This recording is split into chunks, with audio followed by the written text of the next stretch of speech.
tô pensando na paisagem, não, o quadro, o objeto quadro. Tá. Pra mim parece... Alguém pintou esse quadro. Alguém pintou esse quadro. O Igor já matou a charada. Entendi, sim. Por que você acha que alguém pintou? Por que você acredita no pintor?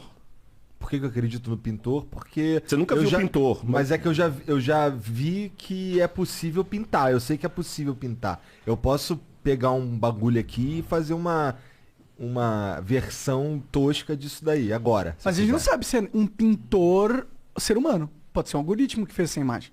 Eu sei que não foi, mas poderia. Aham. Mas considerando que... Alguém programou o algoritmo. Alguém programou. Então Sim, tenho... Exatamente, sim, aí ia chegar eu nisso. sei. Beleza? Eu tô sendo chatão. E o que mais que esse quadro te diz do pintor ou do algoritmo? Que ele pinta bem. Pinta bem. Que ele tem... Tem bom gosto com cores. Eu gosto da paisagem, parece tranquilo. Uma pessoa sensível. Sensível? Não, eu diria que ele é um cara realista, né? Porque ele tá mostrando uma imagem que parece bem real, assim, apesar de ser pintada, né? Eu acho... Eu sou meio burro, então eu acho que talvez seja um pouco estranho. Aquela montanha com neve ali e uma paisagem tão bonita pra cá. Que ela me parece destoante. Tu não acha? Eu acho, mas é que eu sei que existem lugares assim, né? Que, tipo, porque a neve forma lá em cima porque é muito mais alto. Não é lá em cima, olha aqui. Lá embaixo? É. O que tem? Tá um cor de neve. Mas o Mont Blanc na Suíça é assim. Não sei, não manjo. Homem ou mulher que pintou? Não dá pra saber, eu acho. Acho que não dá pra saber. Faço ideia. Sabe quem pintou esse quadro? Adolf Hitler. Caralho, olha lá. Por que eu trouxe isso aqui pra vocês?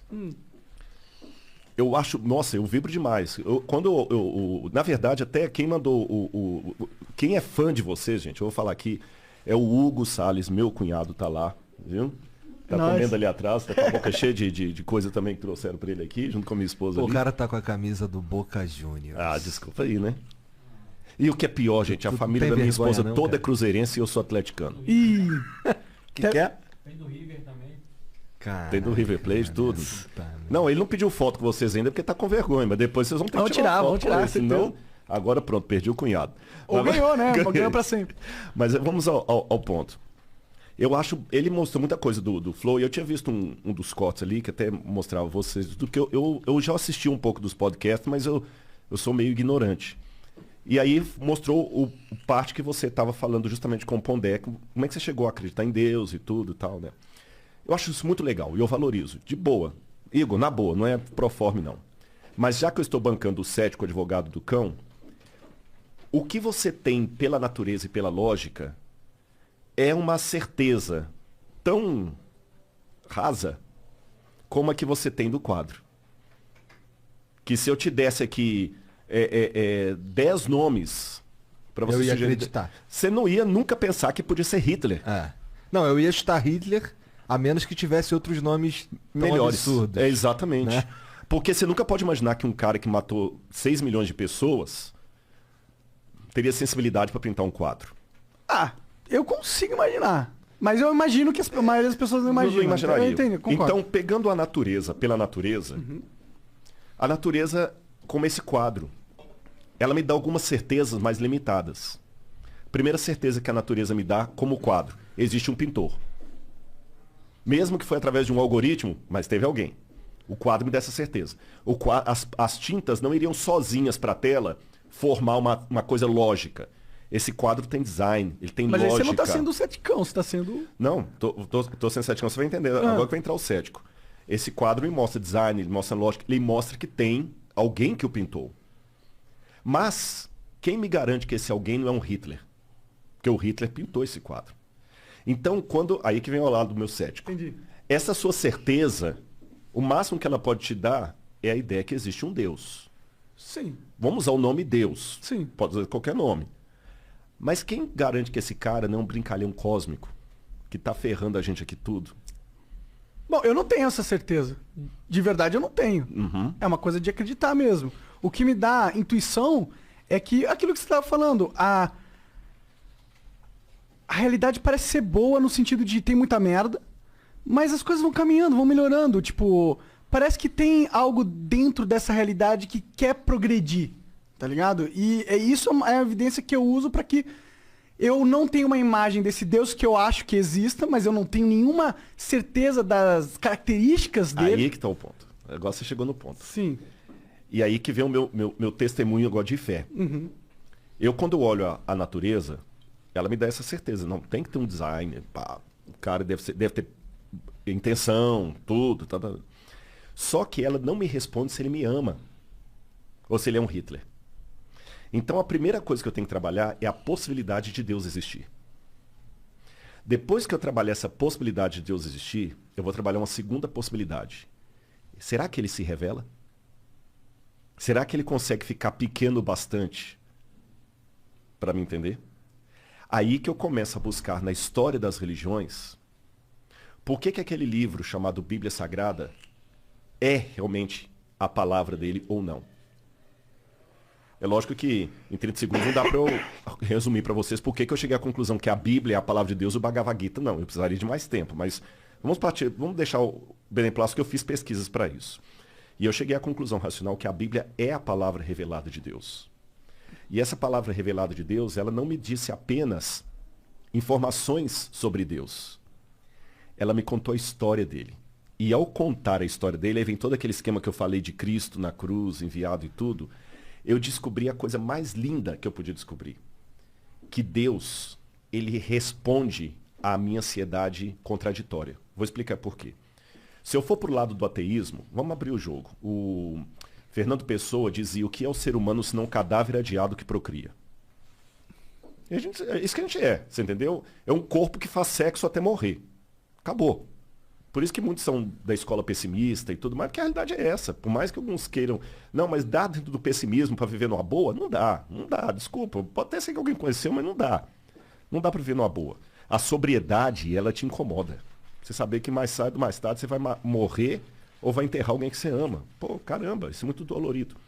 Por outro lado, se eu for pro lado do teísmo, que é chamado crer no Supremo, mas ficar só com o quadro não me diz se quem pintou foi uma freira, que eu poderia levar para minha casa e que ia cuidar de mim se eu estivesse doente, ou se era um maníaco como o austríaco que matou 6 milhões de caras, porque os dois podem pintar quadro.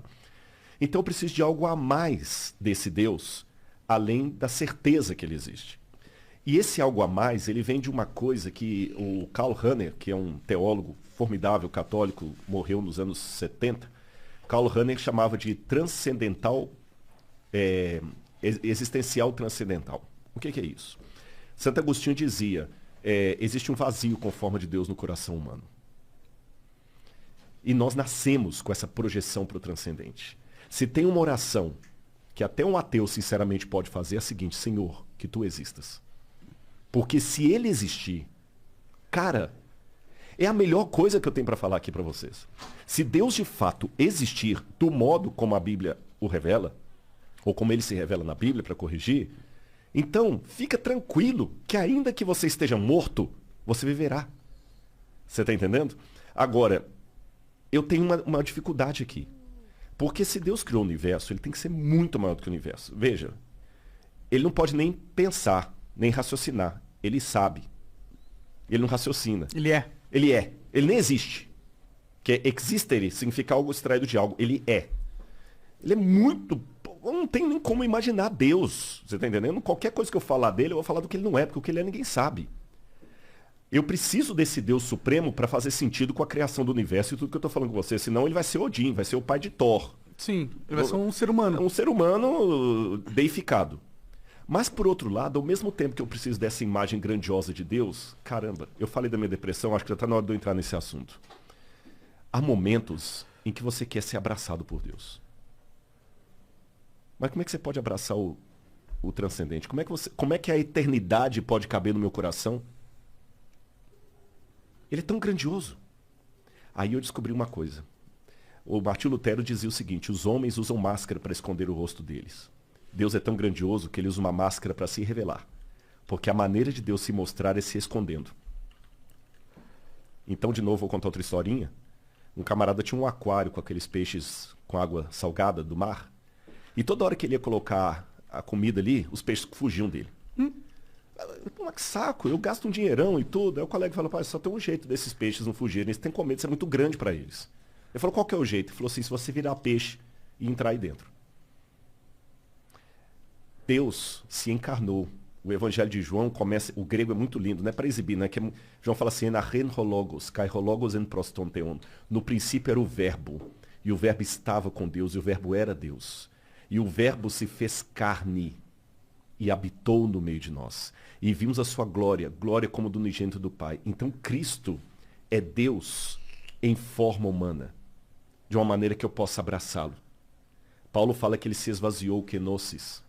Então, embora ele ainda tenha toda a plenitude da divindade no corpo dele, ele é tátil. E ele deixou as marcas dele na história, e vem a arqueologia. Eu fui lá, eu vejo as coisas. Ele passou na história, ele deixou o testemunho, o rastro dele ficou aqui. O DNA, entre aspas, né? Ficou aqui. E quando você se apega a essa fé que é racional, porque se não for uma fé racional, ela é crendice, é fideísmo. Soren Kierkegaard. Não é crendice. Eu sou crente, eu não sou crédulo. Cara, essa fé entra na sua cabeça e ela pega... Aí eu não me peço explicação que eu não vou saber dar. É o que eu falei, é o sabor, você não consegue. Ela pega a sua mente, mas ela pega também o seu coração. E você, com base em tudo isso, ouve aquela voz falando assim, filho, eu tô aqui. Eu te amo.